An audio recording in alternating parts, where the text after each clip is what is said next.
My name is D Martin. If you're on Facebook or Instagram, you can follow me on Facebook or at Facebook at D Martin. And my show I have on Facebook is called The D Martin Experience. Some of you may have seen me on Facebook. I was talking about City Hall. My main thing I talk about is I like to be transparent. Growing up in Macomb, I never ever saw race like in my life because I was raised by my grandma. My mama didn't want me, my daddy didn't want me. My grandma said that my mama was the U-Haul and my daddy was the guy that loaded up the U-Haul. When she was done carrying me for 9 months, she dropped me off. Like, they were just truth of it. And my grandma raised me. My grandma, y'all know Wyatt Pike and Cheryl Pike and Miss Pike, she used to let my grandma keep a son. And growing up with Wyatt, I just never, I don't know, I guess because you see something that's like, you a baby, you don't know what's going on. Like my son, I have 1 year old, he don't know what that means. And what happened is, as I grew up, one day I came home, Wyatt was gone, and it broke my heart. And I saw Wyatt as I got older, but it kind of, Wyatt used to tell me stuff that I know. I went to Sherlin's house, they had the house with the pond right behind, and they had the catfish, they had the train sets, and I guess they had money because we didn't have it. Now I remember the Mark Wallace used to always tell my grandma, he used to say, that boy right there, he's different.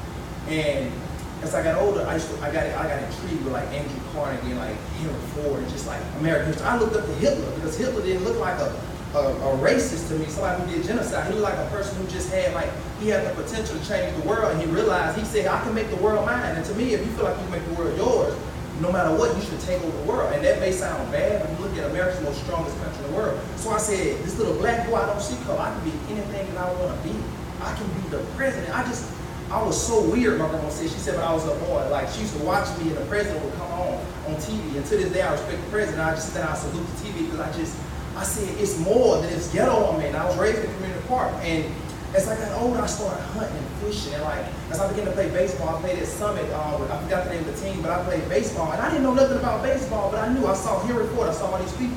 And I said to myself, these people overcame so much. So no matter what I can't do, I'm going to learn how to do it because you got to go through the process when you're being tested. See, the test, every time you go to a test, every time you test it, the hardest part, when you get the hardest you ever think it is, the hardest part of the test is that last answer. If you just keep on going, you can pass. So I said, you know, I'm gonna keep on going. And as I played baseball, I started hanging with some white boys, Hunter Altman, Hunter McCullough, Tyler Gressett, his uncle named Joshua Gressett. I started hanging with them. I was playing baseball on the team, and Coach Brady Jones was my coach. And what got me was I didn't know how to play baseball, but I got so good that every time he would hit the ball hard, and Coach Brian Eden, the other older black guy, they were like, hell no, coach, hit it too hard. He had a new bat. And I was like, I don't care, I need to get out the ghetto. Like, that's the only thing that was on my mind. I need to get out so I can go out and change the world. I always wanted to do that. And that's how I was playing baseball, so I got real good. So the better I got, and the more I was open-minded, so I never saw race. What these white boys did, they started taking me places that I never would have got to go. They started telling me, hey, let's swim in the pond. And I'll be like, oh yeah, let's go to the creek, okay. And my grandma always say, be careful them white boys. I said, grandma, what are you talking about? And it's so crazy now, I'm a grown man, no matter where I go, my grandma love me so much, just say, D, be safe out there going to Miami, be safe going to Chattanooga. And I'll be like, come on, I'm all right. And what got to me was, as I got older, we started fishing together. They started teaching me about just fishing and Abu Garcia and Shimano and all this stuff. Nothing I never know about, because a black man loves an 808 and 303, right? That's what he loved. But I said to me, I want a fluker, I want an open face, I want something that's nice. I want my reel to be an all-star rod. I want an all-star rod. I want something nice. And as I got older, I started to think about it. I said, so what you telling me is, no matter what I try to do, if I just go for the best, I can do it. And then it was like this. If you take a person to a place like Macomb, Mississippi, on TUS, and people can talk about Macomb, but Macomb, I remember, if you talk about race, you remember Macomb used to be a great place to live until people started talking about race. It was a great place, Edgewood Park and all of that, y'all. I started fishing, because I had the reels. I was like, they shoot dice, they fighting. I'm gonna go to the railroad tracks and I'm gonna just fish. And I started bass fishing. I'm gonna tell y'all about one cold morning. I don't know if y'all remember, they drained the lake. They drained Icy Lake. And when they drained the lake, the fish was like, it's like taking a little bit of a comb and putting it together. I don't know what's gonna happen, but if you just get the smaller the water got, the better fish you got. And I was there one morning, and I said, you're gonna die at that lake. She said, you can't even see what you're doing out there. And y'all, I was fishing. I'm getting there, y'all. I was fishing. And I heard something going, I said, what the hell? I backed up. The white boy grabbed me by the chest and pulled me in the water. And the first thing he said, what you scared of, house? And I said, who is that? I couldn't see nothing. And there was a dude named Brad Howell. Mr. Tommy Walker, his son, was his ex-father-in-law. And Brad was out there fishing. He was like, man, I'm out here to see these songs going. Wow.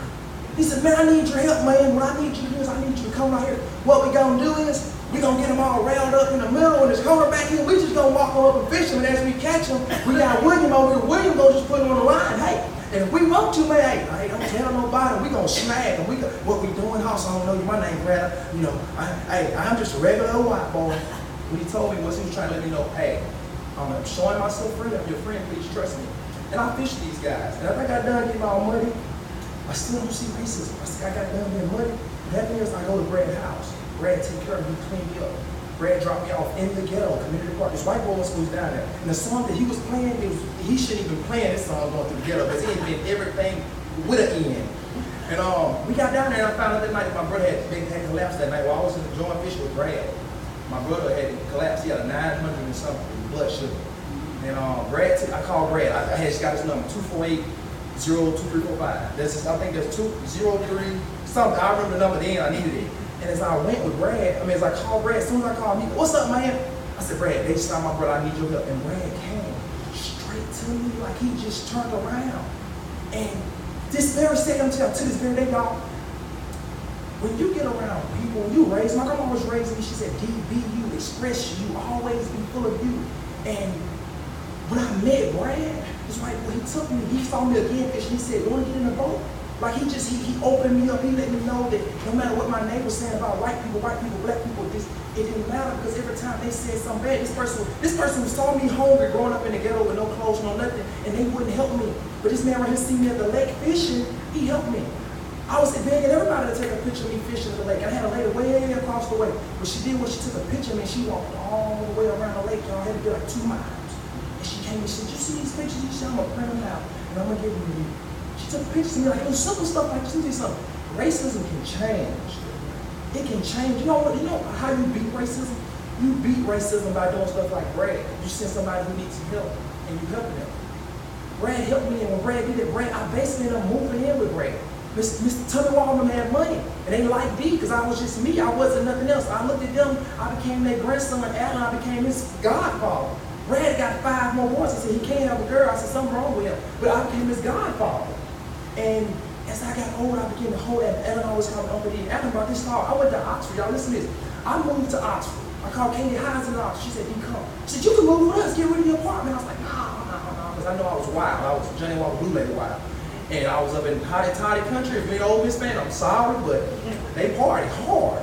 And Katie was just, she was steady looking out for me. And every time I met black people up there who truly didn't look out for me. Like they just looked at me kind of different because I was 3,000% me. I lost 70 pounds, but I was a big guy. And I always intimidated black people because I didn't see color. I just was around all types of people.